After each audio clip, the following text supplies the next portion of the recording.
ҳамин касе хонаи обод ҳамхобаи хуб дора, ҳамин раҳмати парвардигор болои ӯ банда ғалтидагиай.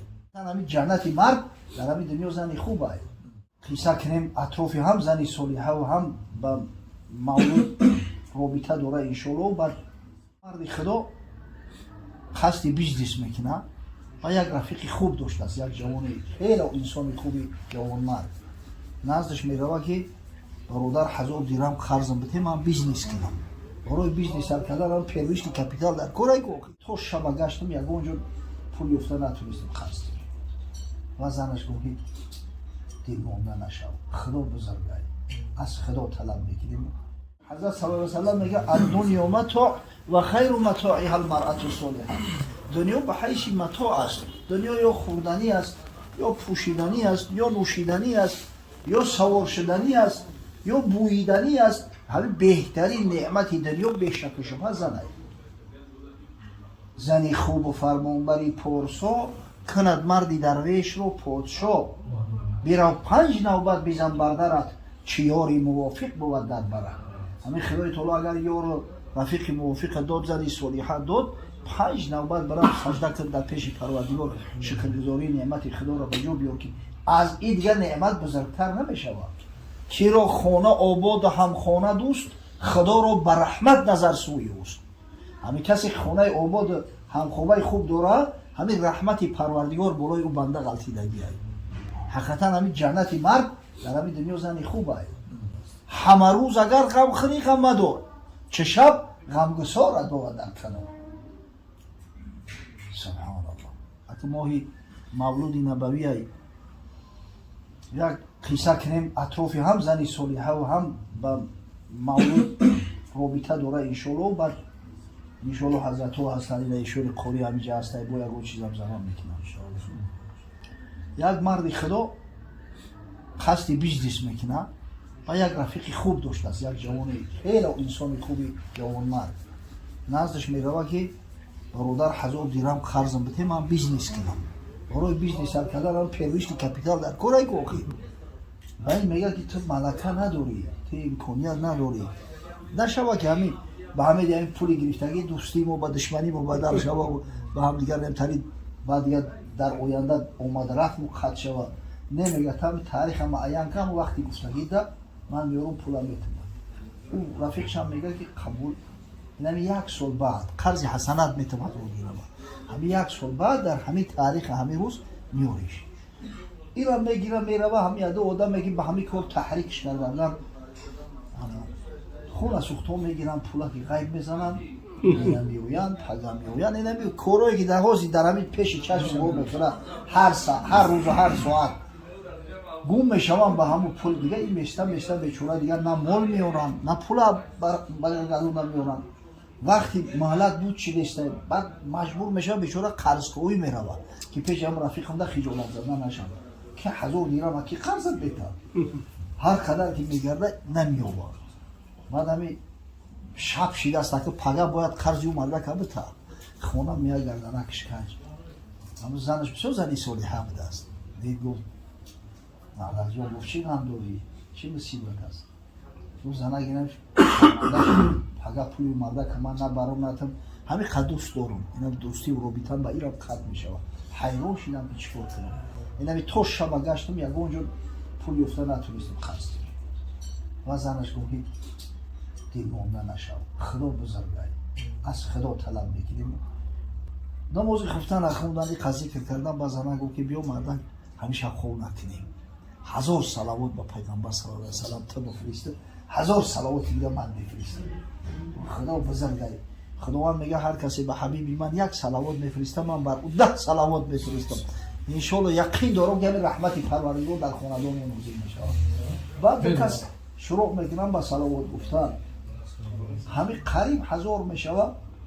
ин марди худоро хобиш мебарад, бечора рӯзтоб мегара гашт аста пул кофта ёки ҳамин як гардак пинакш мебаранд дар хобиш. пайғамбари худо ҳазрат мисли моҳи шаби 14 дар хона дуромад. ин аз пеш мепарад, мехизад пешиш салоту ва салому алайка ё расулаллоҳ гуфта ки ҳазрат оғӯшаш мегирад. мега барои дунё маҳзун нашав.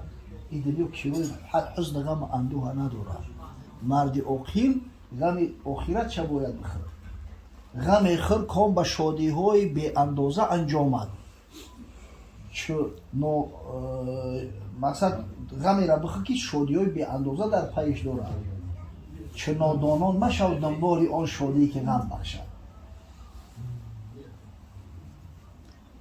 گفت بامداده که خوندی خانه حاکم شهر برا انشالله مشکل تا حل بکنه. یعنی ای خوب خست همی خوب در ذهنش مصور بشارت پیغمبر از حضرت میگه من رآنی فی المنام فقط رآنی فإن الشیطان لا یتمثل بی. کسی ما را در خواب دیده است حقیقتا دیدگیه. شیطان هیچ وقت شکل صورت محمد صلی الله علیه و سلم از گرفته نمیتونه.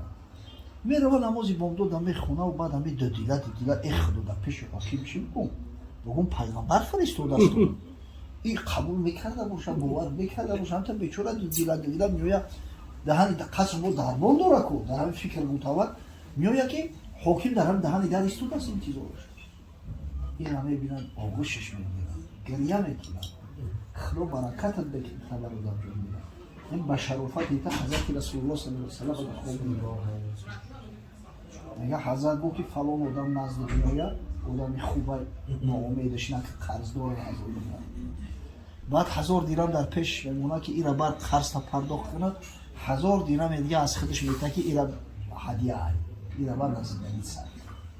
این هم همین آدمی با وجدان و با ناموس به دست که پولا که میگیره سر و سیما و شیطان به خونه هم دوست شب میداره که برادر این هم پولی وعده کرده گیته که او هم دیگه میخیزه قچاقش میگیره در کار نیست میگه. حضرت در خور دیره حضرت گفت که همون در مشکلی رمتی تو را کدتش کردم به چوره فریب خوندگی سختگیریش نکرد. من آرزو داشتم که پیغمبر را در خواب ببینم. سالها دعا میکردم که من حضرت یک بار در خواب ببینم. اینا به شرافتی در خواب بوده اومد تبسم قطعی آغوشم گرفت همه 1000 درم من بخشیدم بکر اون برو 1000 درم دیگه هدیهش میدونم. اینا ببین صاحب 3000 درم بعد همین با یه شوق و ذوق و محبت خونم میآید. بازم میگه چی شید مردک میگه خدا برکت حقیقتا همین زن بزرگترین نعمت بوده است. از دنیا متاع و خیر متاعها المرأة الصالحه. دنیا به حیث متاع است و بزرگترین نعمت این دنیا و بزرگترین متاع این دنیا زن صالحه است. خدا برکت تا به ما راهنمایی که خدای تعالی هم مشکل ای خونم رفع کرده هم صاحب مال و ثروت میکرد. یا دیوانه خدا بوده بچی نمیرفته همین نماز فقط تو کم خونده است. کسی آورد بسیار شفاعت که تو آمد به جمعه در جماعت. من یه همسایش سختش میگیره که خونه سوخته وقتی نماز جمعه فرض ای جمعه را در خونه خونده نمیشه و ای تو بیمور دو یا خلانم جمعه را برای در مسجد بخون و میگی با مسجد ها امام القیصه چنبر داشت آواز همه دیوانه اسیان کرد آواز. امام نماز شروع کرده این دیوانه خدا با اصل برون نگی گو وری با آمده. یکی بعد از نماز از وی بپرسید جانت در نماز از حق نترسید که بانگیگاه کردی بر سر جمع سرت باید بریدن چون سری شم. بعد نماز یک از بگی خونت بسوزه بدبخت ای خدا نمیترسی یک کسافت ای تو نخود در مسجد بعث کنی. چنینش گفت امامم مقتدا بود برو هم اقتدای من روا بود چه در الحمد گاوی میخرید و زمن هم بانگی گاوی میشنید. اما چه گفت مجبورم کرده که بیای نماز بیو مسجد بیو. من اومدم به امام اقتدا کردم به امام حاضر ایستاده. اوی امام خونه سوخته گوخری رفت چیکار کنم من مجبورم گو بشم. چه او رو پیشوا کردم به هر چیز هر آن چون میکند من میکنم نیست و پیشوا همو هر کاری او کرد من بعدم واجب میشه وکو باورش نکردم. یکی پیشی خطیب اومد به تعجیل سوالش کرد از این معنا به تفصیل. یک آدم اومد گفت حضرت هم یک دیوانه خدا همی میگه که تو گوخری رفتی در نماز چیکار کردی؟ اویو همین راست میگه. اگه اون مردکو دیگه مردم بدن دروغ گناه کبیره میدونستن. رنگ زمان ما وری این دروغ فرقی چای نبود که بیهوده و بهوده دروغ میگن. با خدا قسم اگر این عصر ده میشید میگفت 99 از 10 فایزش میگفتن که نیروش از سیاه میکنه. ای من در فکر الله بدم در نماز بدم. اون مردم دروغ و گناه کبیره میدونستن.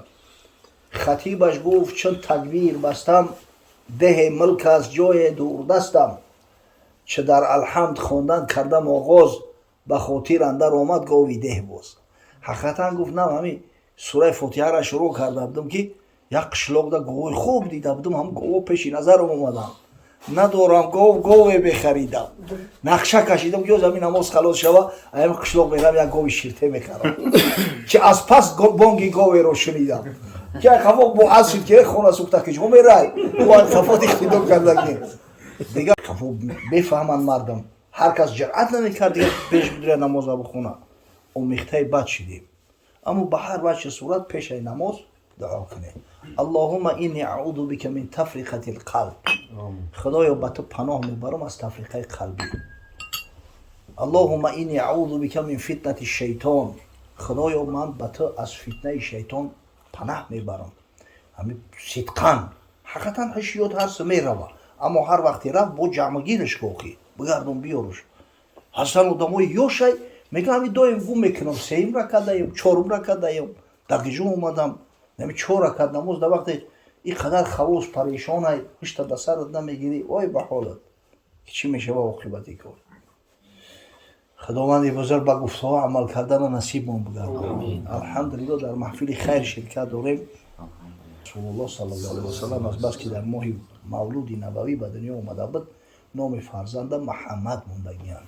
شاه حال مسلمانه که نام فرزند محبت بودن. الله اکبر. همین نشانه محبت های که وقتی صاحب فرزند شای نام حضرت بزرگوار در فرزندت بمونی. امروز ما مسلمان ها واقعا افتخار داریم. در روی دنیا سرشمارترین نام محمد است. در کتاب رکورد های گینس در باب نام ها در جای اول نام محمد اومدگی است. ای همه سرشمارتر در دنیا. زیرا مسلمان ها با حبیب الله فخر میکنن. حقیقتا یک پیشوایی داریم که جانمون فدا کنیم نیاز.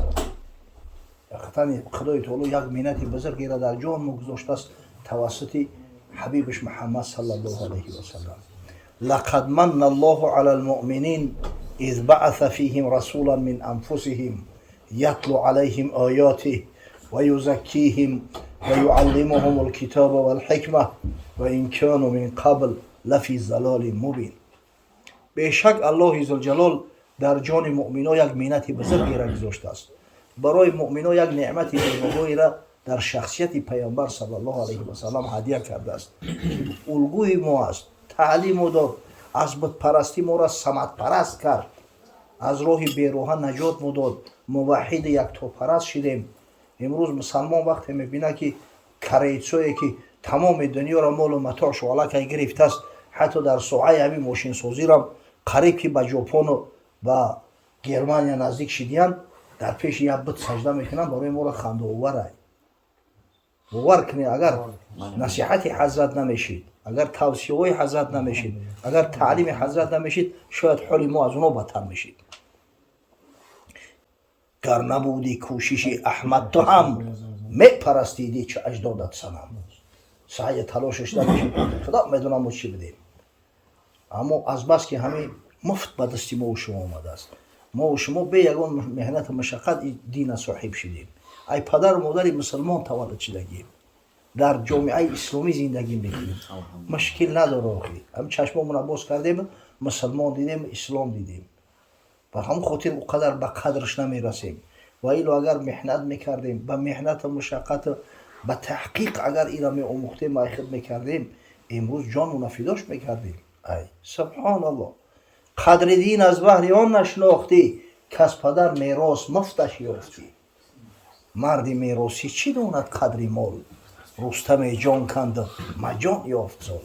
او چیزی که به میراث میاد آدم به قدرش نمیرسه. خدا برکت نصرت ده. بابای رحمت الله این بابای حاجی خدا همش دراز کنه، در توی نکاحی فرزندش هم همین خونه داشتگی بده به همین شکل و صورت. ببینه که همین محبت که داره، همین توی عقیقش هم از توی نکاحی هیچ فرقی نداره. حتی مردم بیشتر از زیادتر هستن و کمتر نیستن. پروردگار بزرگ اینا بیرچشه که با امید و آرزو نامش محمد گذاشته است، به همین نام بزرگ سزاوار به کمال برسونه. که حقیقتا اگر امروز با تولدش به محفل عقیقش اهل خاندان و دوستا خواستنی میکرده باشند، فردا با عملش با رفتارش با علمش مسلمان های همه دیار افتخار کنند. خداوند برادرایی را که در این محفل خیر شرکت دارن صاحب همین فرزندای خوب و صالح، نبیرای خوب و صالحه بگردونه و خیرت منبته که نام بزرگ رسول الله صلی الله علیه و سلم در عائله ها ما زنده بگردانیم، به امید و آرزو فرزندا را نام محمدی بگذاریم تا اینکه جامعه دگرگون شود. ثروت و بویگری هر یک ملت فرزنداش تشکیل میکنند. تاریخ ها ببینه هر ملتی که نام گفته است توسط فرزنداش گفته است. این زلطای زپس قطعی هیچ وقت بویگری و ثروت حساب نمیکنن. کسی کنه غلط میکنه. قوم را سرمایه ای صاحب هنر نیست از نقد و قماش و سینه‌زر. مال او فرزندهای تندرست تر دماغ و سخت کوش و چاق چست. خدا کنه که اون فرزندهای تندرست تر دماغ چاق چست به غیرت به محبت به انصاف به کمال برسن. انشاءالله در اون صورت هم آبرو و عزت دنیوی را کسب میکنیم، هم نجات اخروی را.